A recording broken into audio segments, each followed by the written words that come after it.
Ano po, eto pong Senado, naglabas na daw, mga kababayan, ng paghahanda patungkol po dito sa impeachment laban kay Vice President Sara Duterte. Kasi ayon po dito sa News 5, mga kababayan, pinaghahandaan na ni Senate President Chis Escudero ang mga opisina sa Senado para sa impeachment trial kay Vice President Sara Duterte. Ibig sabihin, pinaghahanda na yung mga opisina, mga kababayan, na magtatalakay or hihimay dito po, mga kababayan, sa impeachment ni Vice President Sara Duterte kung sakali na magsimula yung impeachment trial. Ano po? So ngayon, sabi pa dito, sa ilalim ng Special Order number 2025-015,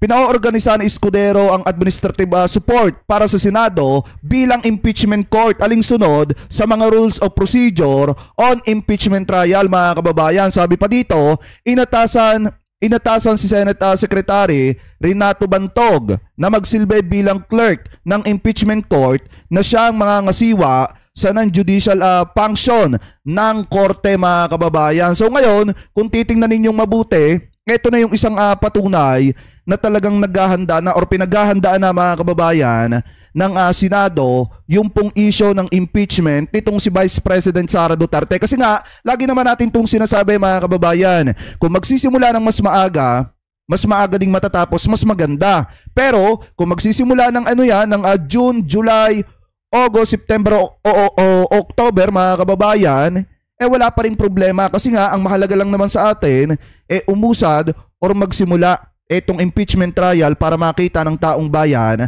na may politiko po talaga na napapapanagot, mga kababayan. Ano po? So ngayon, para may support tayo, baka sabihin ng iba na ito po, gawa-gawa lamang natin, kwento lamang natin to, mga kababayan. Pakinggan natin itong nakita nating balita galing po sa News 5 mismo, mga kababayan, na kung saan ipinag-utos daw ni Senate President Chis Escudero na maghanda ang mga administrative support office ng Senado para sa impeachment trial ni Vice President Sara Duterte. So ito, pakinggan po natin. Yan, i-play na po natin, mga kababayan. Pinagutos si Senate President Chis Escudero na maghanda na ang administrative support offices ng Senado para sa impeachment trial ni VP Sara Duterte. Base po yan sa kanyang special order na nilabas sa media ngayong gabi.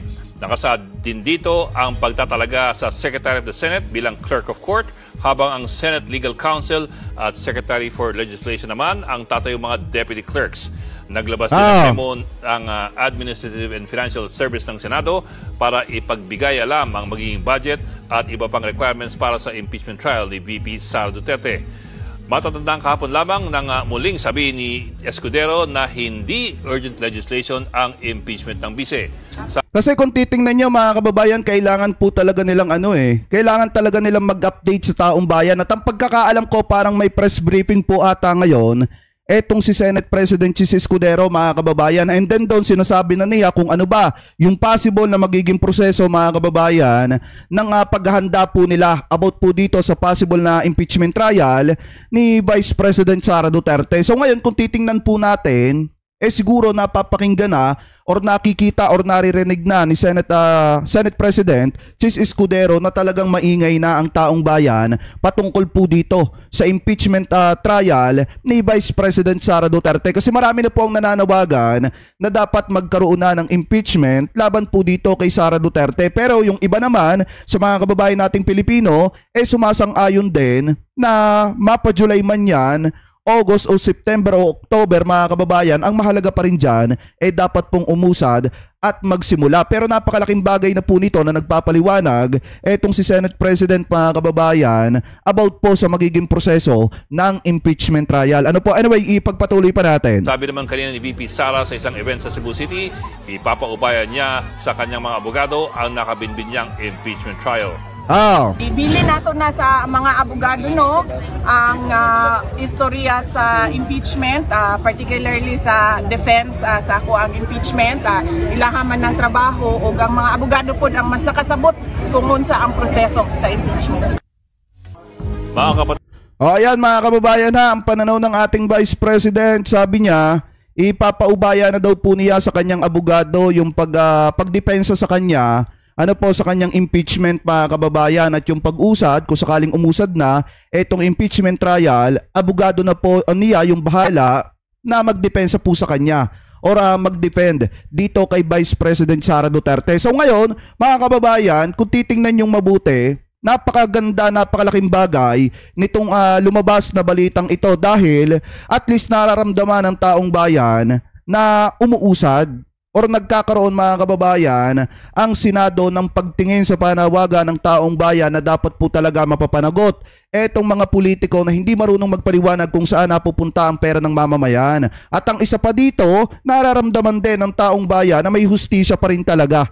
Ano po, lalo na doon sa mga politiko na talagang kumakamal ng pera ng mamamayan. Ang maganda lang dito mga kababayan, nakikita natin ngayon na nagkakaroon na ng proseso at paghahanda ang Senado sa posibleng magiging impeachment trial ni Vice President Sara Duterte. At napakalaking tulong din mga kababayan nung press briefing ngayon ni Senate President mga kababayan na kung saan nagpapaliwanag po siya sa possible na maging proseso ng kanilang paghahanda. Ano po about dito sa impeachment trial ni Vice President. Anyway mga kababayan, baka sabihin ng iba, wala namang press briefing, Jake. Ito, pakita ko sa inyo.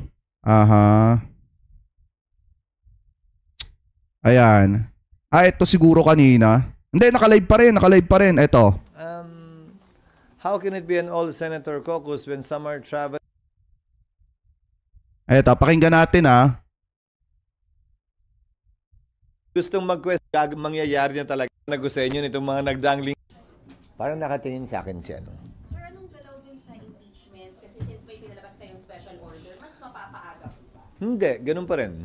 In fact, nagpalabas kami ng sulat ngayon, address sa mga miyembro ng Senado na pinapaliwanag lahat ng mga pinapaliwanag ko sa inyo nitong mga nagdaang linggo.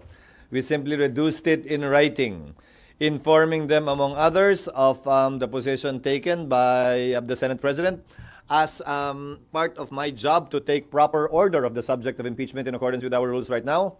And number two, a proposed calendar of activities in connection with the impeachment. Proposed, ibig sabihin nun, isa ito sa mga tatalakayin at pagpapasyahan ng Senado kapag kami nag-resume. Hindi ito nakaukit sa bato. Hindi ito yung mangyayari na talaga. Pero sinasabi ko na rin sa inyo, di ba? In 10 days, pag summons, para magkaroon sila ng ideya na.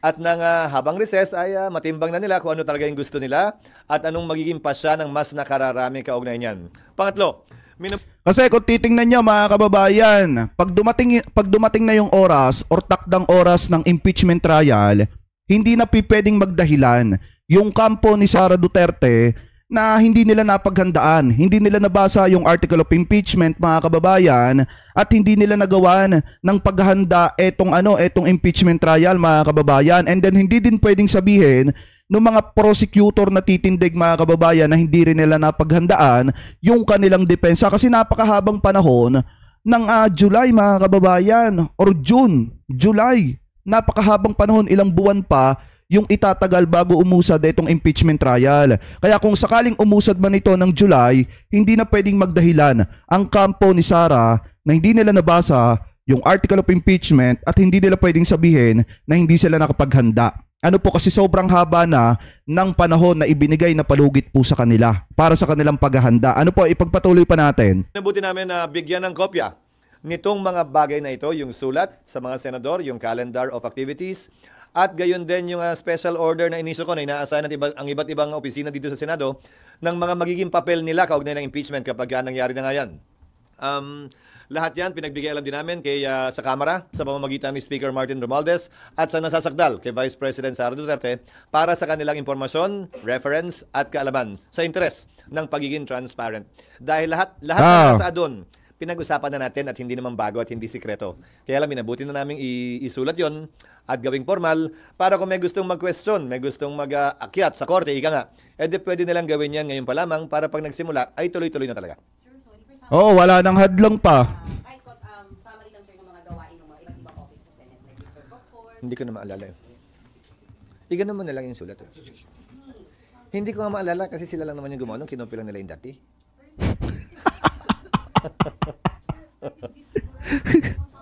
Okay, sir, kung later yung sulat siguro, yung special order, pinapabigay ko na sa inyo dapat na mas magay para nabasa nyo na eh. Gano'ng kaalam na ng SP na ngayon pa lang, alam na ng mga offices ng Senate na yung Para makapaghanda sila at gumawa na rin ng proposed budget kaugnay nun dahil baka may mga unforeseen expenses na kailangan namin paghandaan.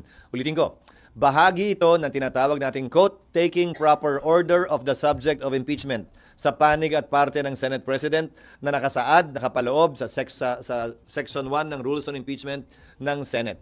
Upang sa gayon ay hindi pa man nagsisimula ang pre-trial o trial, ay buo na at kompleto na ang paghahanda ng Senado para dito.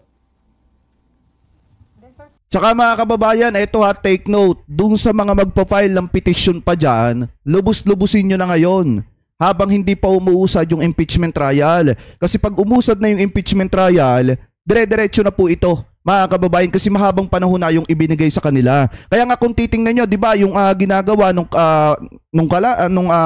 partido ni Sara Duterte, nilulubos-lubos na nila ang pagpapile ng mga petisyon about po dito sa impeachment na pinawawalang bisa po nila, mga kababayan. At kung makikita nyo, nagpapaliwanag ngayon etong si Senate President Chis Escudero kasi nga, 'di ba, naglabas nga, mga kababayan, ng etong Korte Suprema na kung saan, mga kababayan, pinagpapaliwanag nila eto pong Kamara at saka itong Senado. So ngayon, kung titingnan nyo mabuti, mga kababayan, etong press briefing na ito, siguro ay pagpapaliwanag, mga kababayan, ng Senate President dun po sa inilabas ng Korte Suprema na kautusan na magpaliwanag sila patungkol do sa petisyon, di umano, ng kampo ni Vice President Sara Duterte na ipinawawalang bisa eto pong impeachment. Ano po? Anyway, pakitama na lamang po ko kung ako po ay mali. Ipagpatuloy pa natin.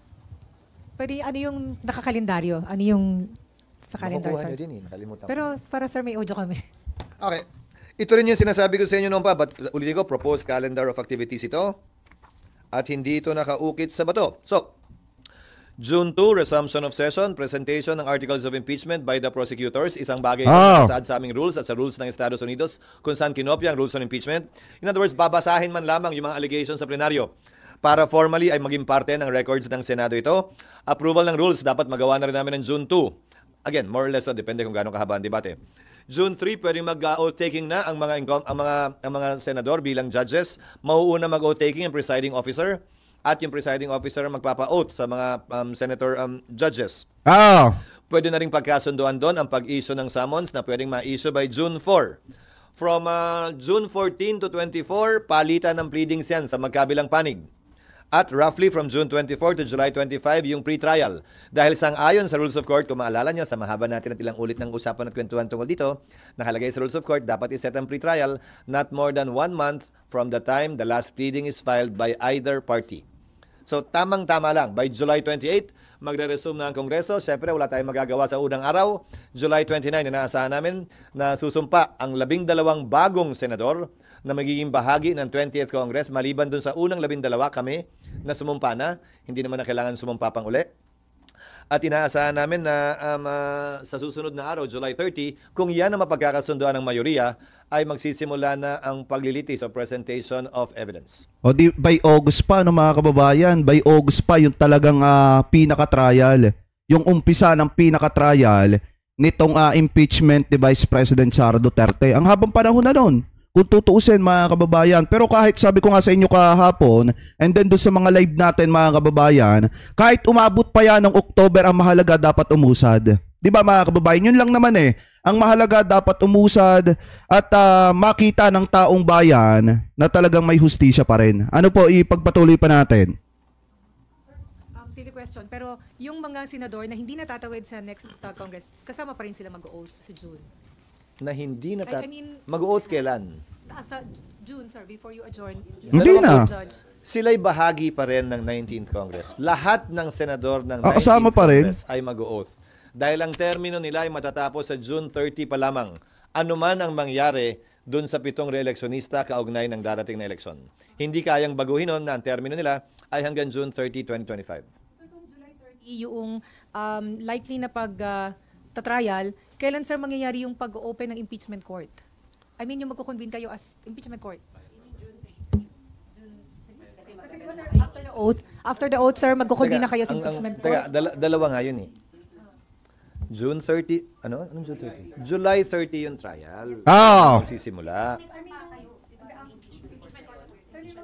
Alin? Pag nagsumpa kayo, impeachment court na kayo. Um, Convene na kayo sa impeachment court. Para kayong wala dito ng impeachment, ha? Dalawang sombrero ang suot ng Senado. Senado acting as a legislative body, Senado sitting as an impeachment court. Each time we adjourn, then we finish wearing that hat. Each time we resume, we will announce if we are resuming as what. So example, kung ang oras ng trial ay alas 9 ng umaga, magre-resume kami bilang impeachment court. Pag kami magsesesyon naman ng alas 3 at mag-a-adjourn yung impeachment court ng alas 2, edi mag-a-adjourn kami sa impeachment court ng alas 2 at pagdating ng alas 3, magre-resume kami as a Senate deliberating on proposed legislation. Ano yung tanong nyo? Hindi ko maintindihan. Kailan kayo magko-convene? Magko-convene kami twice. Under the 19th Congress, as I said, and under the 20th Congress. Tutuloy nga to, di ba? Yun yung matagal na natin pinag-uusapan. Mag-o-oath yung mga members ng 19th Congress para magampanan nila yung trabaho kaugnay ng pag-issue ng summons ayon sa aming rules. At magpapatuloy yung pre-trial dahil kung yun ang nakasaad nga sa rules namin, yun yung pinapanukala namin na aprubahan ng mayoriya. Tapos sa July 29 mag-o-oath yung 12 bagong senador. July 30 magko-convene yung impeachment court. Pero tingin ko dyan mga kababayan, mga August pa yan. Siguro mga August pa magsisimula yung mismong trial. Ano po kasi sa July 30, ano pa yun eh. Depende pa yon sa mayorya ng Senado. Mga kababayan, kung talagang sisimula na ba nila ng July 30. Pero ang tingin ko dyan siguro mga August na yan. Mga kababayan, pakitama na lamang po ko kung ako po ay mali. Pero ang maganda dito, at least na ipapaliwanag niya, mga kababayan, kung ano yung proseso ng Senado. Ano po sa pagsisimula nitong impeachment trial. At least nalalaman ng taong bayan na may ginagawang paghahanda.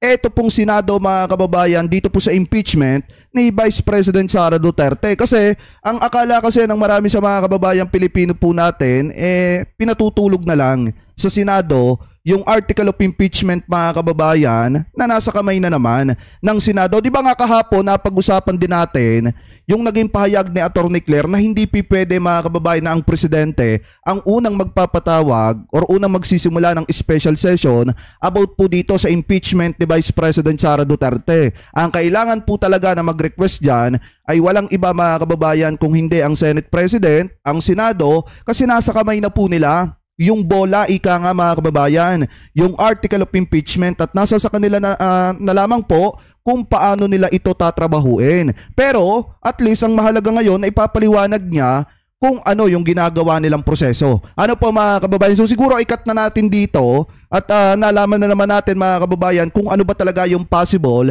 na date magsisimula etong impeachment trial ni Vice President Sara Duterte. So comment below na lamang po mga kababayan kung ano po masasabi at opinion nyo po hinggil po dito sa mga binitawang salita ni Senate President Chis Escudero about po dito mga kababayan sa pag-usad ng impeachment ni Vice President Sara Duterte. Pero ang tingin ko dyan mga kababayan in my own opinion, personal opinion, siguro by August pa yan. Ano po, by August pa yan, magsisimula yung impeachment trial na yan. Kasi yung July 30, nakadepende pa rin yon sa sasabihin nung may mayorya dyan po sa Senado.